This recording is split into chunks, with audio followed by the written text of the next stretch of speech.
أعوذ بالله من الشيطان الرجيم. بسم الله الرحمن الرحيم. الحمد لله الذي بنعمته تتم الصالحات وبتوفيقه تتحقق المقاصد والغايات وبرحمته تتنزل السكينة والبركات. ثم نصلي ونسلم على حبيبنا محمد بن عبد الله صلى الله عليه وعلى آله وصحبه ومن تبعهم بإحسان إلى يوم الدين. نسأل الله سبحانه وتعالى أن يطهر قلوبنا من الأدناس ومن أمراض القلوب، ونسأل الله كذلك أن يجعلنا ممن يشربون من حوض رسوله شربة هنيئة روية مريئة لا مظمع بعد ذلك أبدا. أما بعد، السلام عليكم ورحمة الله وبركاته. Mabiyang-pita, magandang umaga po sa ating lahat. Unang-una, nagpapasalamat po tayo kay Allah subhanahu wa ta'ala dahil napabilang tayo sa mga tao sa araw na ito. Sinimulan natin ang ating araw, ang ating umaga sa isang napaka-importanting bagay, sa isang makabuluhang okasyon o pagtitipon upang tuklasin natin ang ating relihiyon, upang pag-aralan pa natin ang ating relihiyon, at naway makamit natin ang sabi ni Propeta sallallahu alaihi wasallam, man kharaja fi talab al-ilmi fahuwa fi sabilillahi hatta yarja. Sino man, sabi ni Prophet Muhammad sallallahu alaihi wasallam, ang lalabas, tataak sa isang daan upang sa ganon ay magsaliksik ng karunungan. Anong sabi ni Prophet sallallahu alaihi wasallam? Fahuwa fi sabilillah. Para pala siyang pumunta sa jihad. Ito ay isang form of jihad na kung saan kapag ikaw ay dinadlan ng kamatayan dito, anta fi sabilillah hatta tarji'. Habang hindi ka pa nakakauwi sa iyong bahay, ay para kang nasa jihad fi sabilillah. Ang condition lamang kung tama ang iyong intention. Kaya bago po tayo magpatuloy, tanungin po natin muna ang ating mga sarili kung tama ba yung naging intention natin, or dalisay ba ang ating intention bago tayo magtungo sa lugar na ito, o bago natin gawin ang isang bagay, inaalam ba natin o sinisiguro ba natin na ito ay para kay Allah subhanahu wa ta'ala, o para lamang makita ka na sabi, or si sister, si brother pumupunta, ay pupunta ako din doon kasi ganito. Not for the sake of Allah subhanahu wa ta'ala, not for the sake of seeking knowledge. So dapat nating i-align ang ating intention, dahil alam natin, konting review, alam natin na dalawa yung conditions para tanggapin or maging katanggap-tanggap kay Allah subhanahu wa ta'ala ang ating mga gawain. Unang-una, kailangan tayong magkaroon ng ikhlas, niya. Walang magiging saysay ang isang bagay kahit ito'y isinagawa mo. Nagsala ka, nagsadaka ka, anumang kawang gawa, anumang kabutihan, sa palagay mo, ngunit hindi maganda ang iyong intensyon. Dahil hindi ito para kay Allah subhanahu wa ta'ala, wala rin itong magiging saysay. So napaka-importante po na maging dalisay, maging maganda muna bago natin gawin ang isang bagay. Tanungin mo natin ating mga sarili, is it for the sake of Allah subhanahu wa ta'ala? Hindi ko ba ito ginagawa dahil gusto ko lamang mapuri ng mga tao? Oh, si fulan, or si sister, si brother, grabe pala magkawang-gawa, grabe kalaki yung kanyang sadaka. Ginagawa ba yun para purihin ka ng mga tao? So, brother and sister, bago mo gawin ang isang bagay, tanongin mo yung sarili, para ba ito kay Allah subhanahu wa ta'ala? Dahil wala ka rin aanhin sa yawmul qiyamah. Wala ka rin mapapala sa yawmul qiyamah. Ya Allah, doon sa dunya, hindi ko mabilang ang sadaka, hindi ko na mabilang ang mga gawain mabuti. Pero, وَقَدِمْنَا إِلَى مَا عَمِلُوا مِنْ عَمَلٍ فَجَعَلْنَاهُ هَبَاءً مَنْثُورًا. Wala rin magiging saysay. Makikita mo lamang yung gawain mo na parang kukunin ng hangin at lilipad. Wala ka rin kahit anong makakamit na kabutihan dahil hindi mo yun ginawa para kay Allah subhanahu wa ta'ala. Hindi rin bukal sa iyong puso. So kailangan natin dito. Napaka-importante. Mapalad tayong lahat dahil nagkaroon tayo ng opportunity upang mapag-usapan ang napaka-importante talakayin. Napaka-importante topic na ito patungkol sa ating puso. Dahil hindi rin magiging tama ang ating gawain kung yung aspeto sa ating puso, yung ating intensyon ay hindi rin tama. Okay. Kung iisipin natin mga kapatid, yung topic natin, building, paano ba magkaroon ng protection laban sa heart diseases? Kung titingnan natin ang ating environment, ating society, talamak ang patayan. Binaril dito, pinatay doon, massacre doon, ninakawan, nag-away-away. Dito, may mga kriminalidad sa ating community. Pero kung titingnan natin, yung pinaka-root, pinaka-ugat ng o sanhi kung bakit nagkakaroon tayo ng mga problema sa ating community, minsan sa pagitan ng magkapatid, sa loob ng isang pamilya, sa mga magkakasama, dahil yun sa wala yung kadalisayan o yung kalinisan sa ating mga puso. Maririnig mo lang, yung isang tao, binaril, iyadan billah. Pinatay niya yung kanyang kapatid o pinatay niya yung kanyang pinsan dahil lamang sa isang dangkal ng lupa. Isang metro ng lupa pinag-aawayan dahil yung isa gustong angkinin. Dahil sa pagkasakim, gustong angkinin yung hindi sa kanya. Nagkaroon ng alitan at humantong sa patayan. Ano yung dahilan? Dahil sa puso na hindi kailanman nakokontento. Meron na siyang lupa, halimbawa, gusto pa niyang angkinin ang sa iba. So kung titignan natin yung dahilan, pinakapunot dulo ng mga kasalanan, pinakapunot dulo ng mga kriminalidad na nangyayari dahil iyon sa hindi malinis or yung puso ng taong iyon ay may sakit. Hindi lang siguro may sakit, kundi complicated na masyado yung kanyang sakit. So, importante yung pag-aralan natin ang tungkol sa kahalagan ng puso at paano ito magiging dalisay, ano yung tamang pamamaraan, paano natin maprotektahan ang ating mga puso laban sa mga sakit na pwedeng tumapo rito.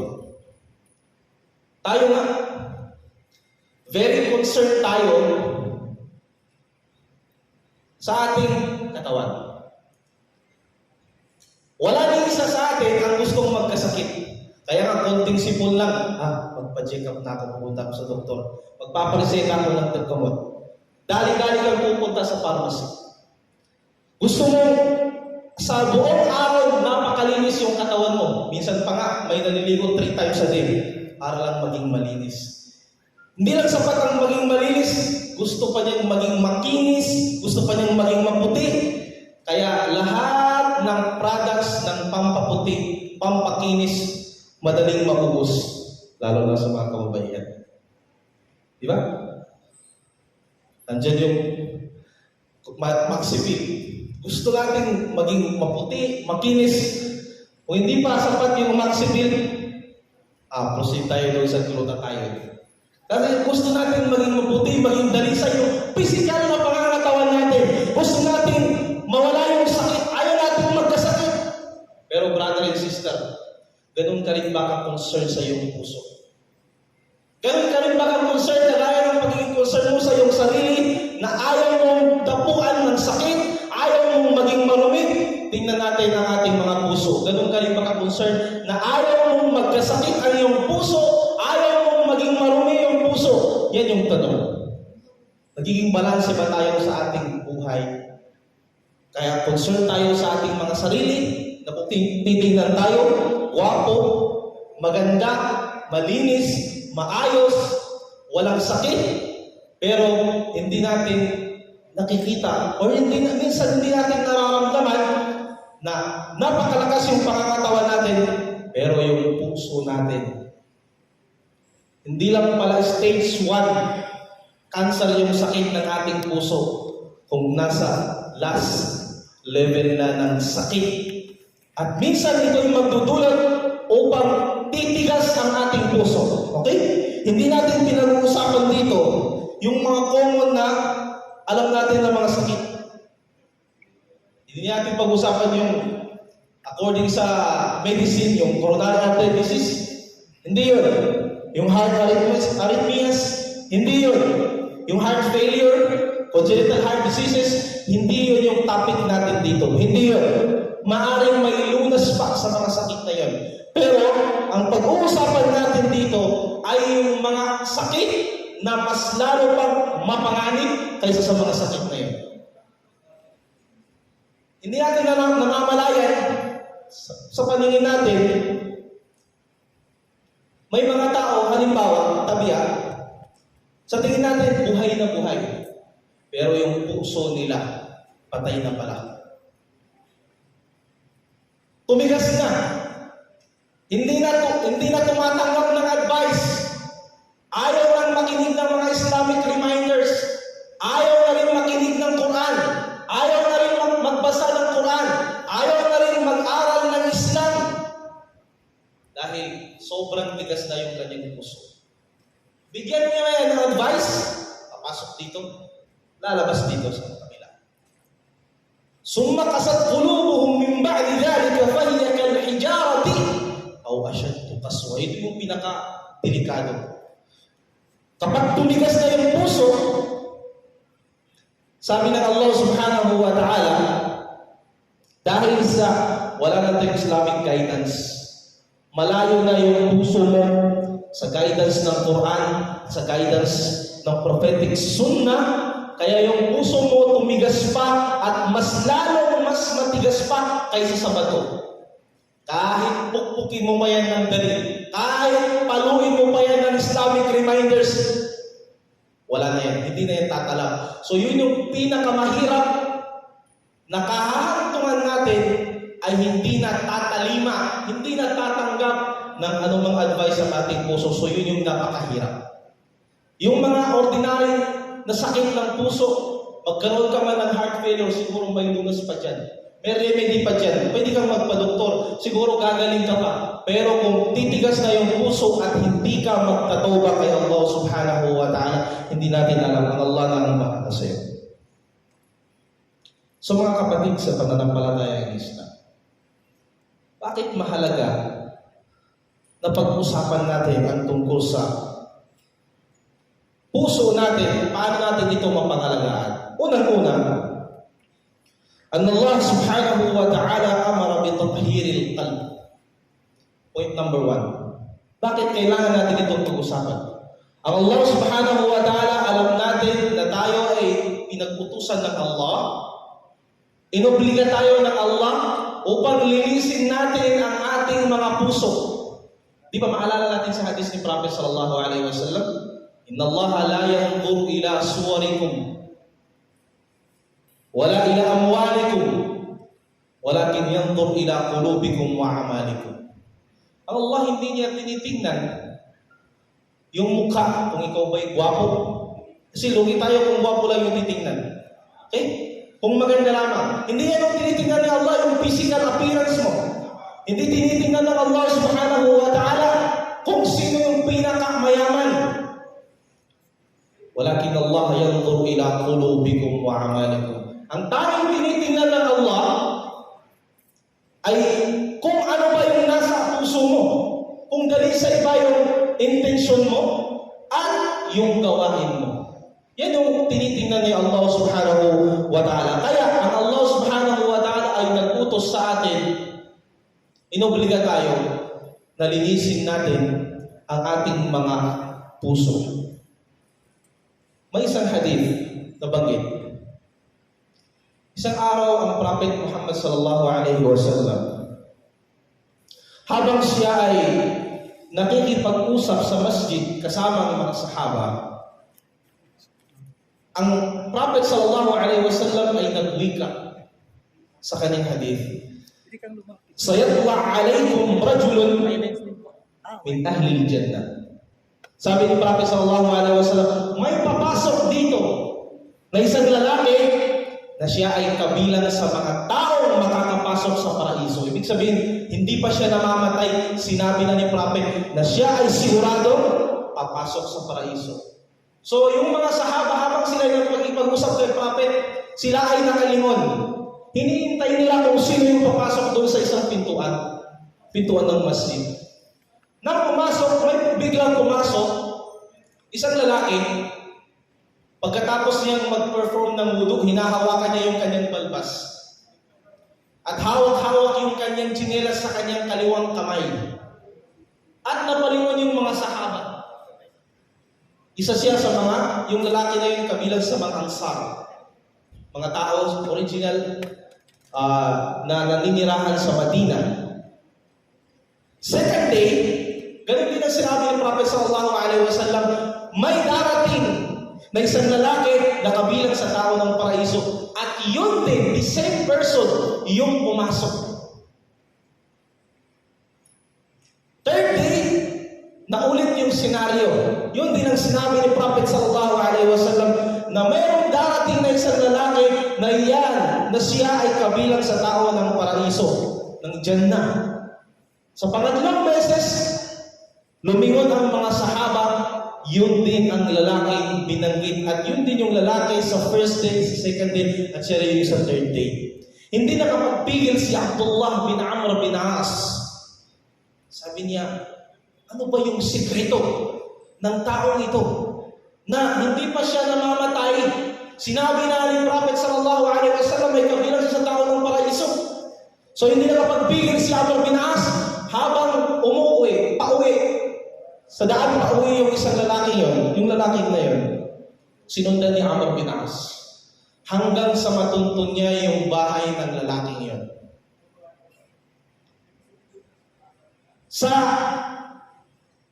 Kaya Abdullah bin Amr bin As gusto niyang malaman kung ano ba yung sikreto ng taong ito. Kinatok niya yung pintuan. Assalamu alaikum. Anong sabi ni Amr bin As?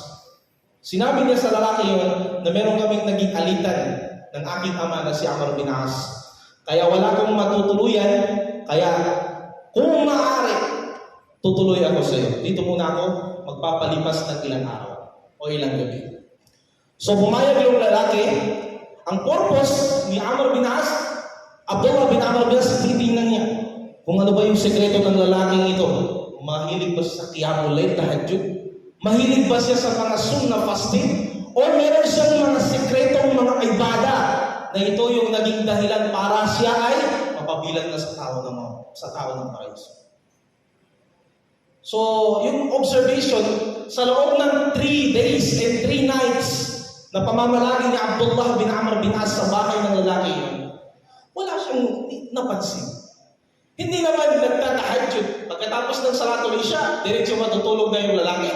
Pagkagising, babasahin yung dhikr sa pagising, pupunta ng salatul fajr. Hindi naman nakikita yung lalaki na nagpa-fasting. So walang bago, sabi ni Abdullah bin Amr bin As. Very ordinary lang yung tao nito. So, pagsapit ng third day, napagdesisyonan ni Abdullah bin Amr bin As, natanungin yung lalaki. Sabi niya, sa katotohanan, sabi niya, ang totoo, wala kaming naging alitan ng aking ama. Pero gusto ko lamang manatili sa iyo upang makita ko, maobserbahan kung ano ba yung sekreto mo.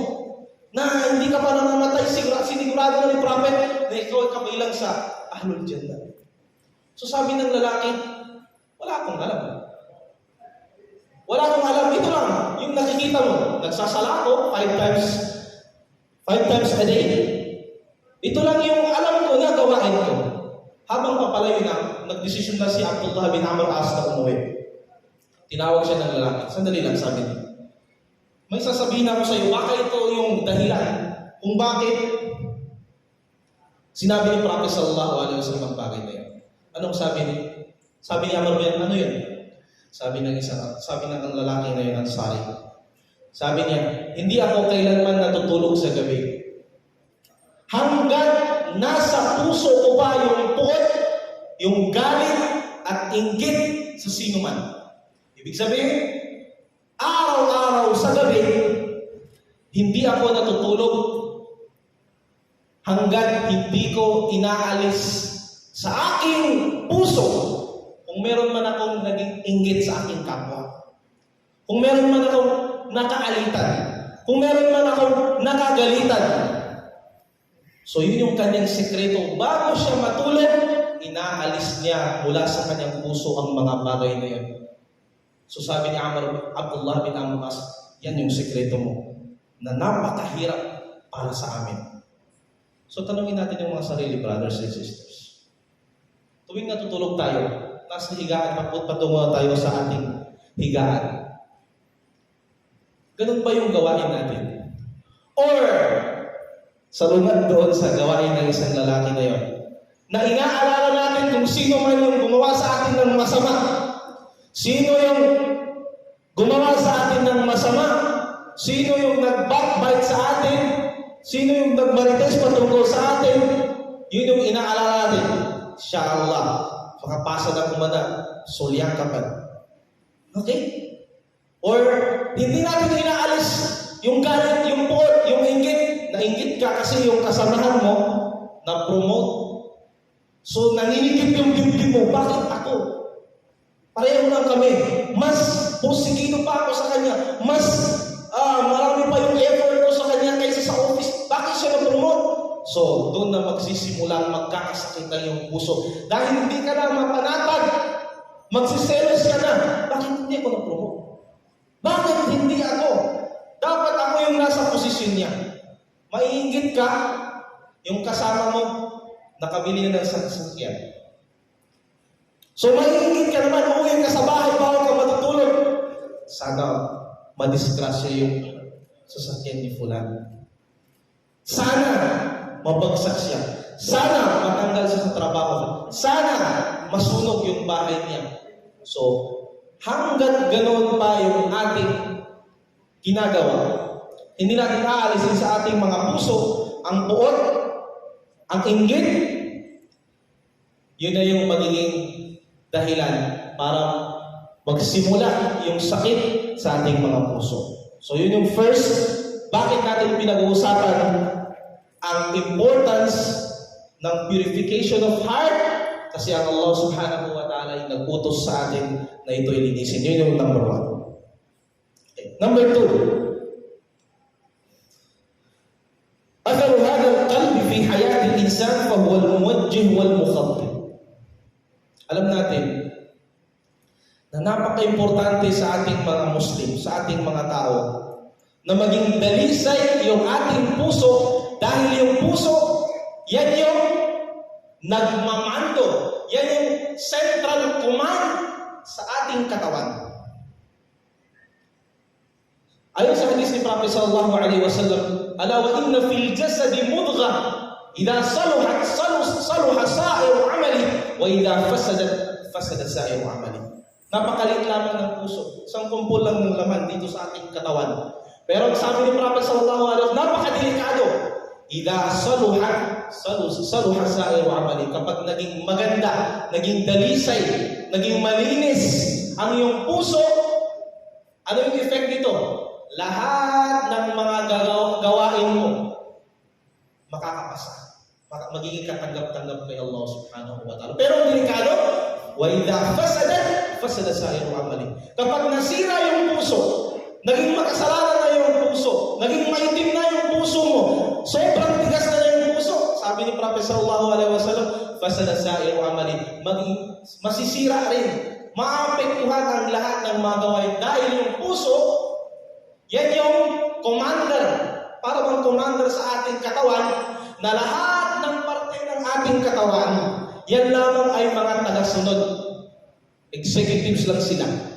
Hindi sila yung decision maker sa ating katawan. Kapag maganda si puso, dalisay, malinis, maawain, may takot kay Allah, anong iutos niya sa iyong katawan, sa iyong kamay, sa iyong paa, sa iyong bibig? Magsasalita yan ng kabutihan. Hindi yan marites, hindi yan chismosa. Kasi sasabihin ng puso, wag. Iyak, summa iyak ayyuhal lisan, na magsalita patungkol sa puri ng iyong kapwa. Hindi yan magsisinungaling dahil yung central of command sa kanyang katawan ay malinis, dalisay. Kapag maganda yung puso, ang sasabihin sa kamay, huwag kang kukuha ng anumang bagay na hindi sa'yo. Huwag kang pupunta, kahit ikaw na paa, huwag kang pupunta doon sa concert. Kasi bawal yan. Isang malaking kasalanan yan. Huwag kang pumunta sa mga celebration ng mga Christian na taliwas sa ating paniniwala dahil bawal yan. Pero kung marumi at hindi dalisay yung ating puso, yun rin yung utos. Siya rin yung mag-uutos sa ating mga bibig, sa ating dila. So, ibig sabihin, ang signs ng pagiging malinis ang puso, makikita rin yan sa output sa mga gawain. Yung taong may dalisay na puso, magiging dalisay rin ang kanyang mga gawain. Makikita mo siya na mapagkumbaba. Makikita mo siya na magiging maawain, matulungin. Pero yung taong marumi yung kanyang kalooban, ganun rin ang kanyang mga gawain. Magiging marumi rin. Makikita mo na siya na madali lang magalit. Kahit sa konting bagay, pagagalitan ka. Magiging masama ka na sa kanya. Gumawa ka man ng 1,000,000 kabutihan sa kanya, nagkamali ka lang ng isang bagay, lahat ng mga gawain mo, nakakalimutan na niya. So, yun yung taong may sakit ang kanyang kalooban. So, yun yung point number 2. Point number 3, bakit natin pinag-uusapan ito? Pinag-uusapan natin ito dahil ito ay kabilang sa mga nakakaligtaan natin. Kagaya ng sinabi ko, very concerned tayo sa ating physical appearance, maging malinis, pero yung puso natin, ito yung nakakalimutan natin. Minsan, hindi mo na namamalayan dahil silent killer yung amradong kulo, heart diseases na ito na pinag-uusapan natin. Minsan, dahil complicated na yung sakit, hindi mo na nararamdaman na unti-unti nang namamatay ay yung puso. At kahit pa man gumawa ka na ng kasalanan, hindi ka na makakaramdam ng any guilt. Gumawa ka ng kasalanan, nagagalak ka pa kapag nakagawa ka ng kasalanan. At hindi ka kakausapin na yung sarili, kakausapin kayo ng puso. Bakit mo ginawa yan? Magtoba ka kay Allah. Malaking kasalanan yan. So kapag patay na yung puso, manhid na yung puso mo dahil sa patuloy na gawain ng masama, paggawa ng masama, yung puso mo hindi na nakakaramdam, manhid na. So yung napaka-delikadong hantungan ng isang Muslim. Okay, kabilang rin sa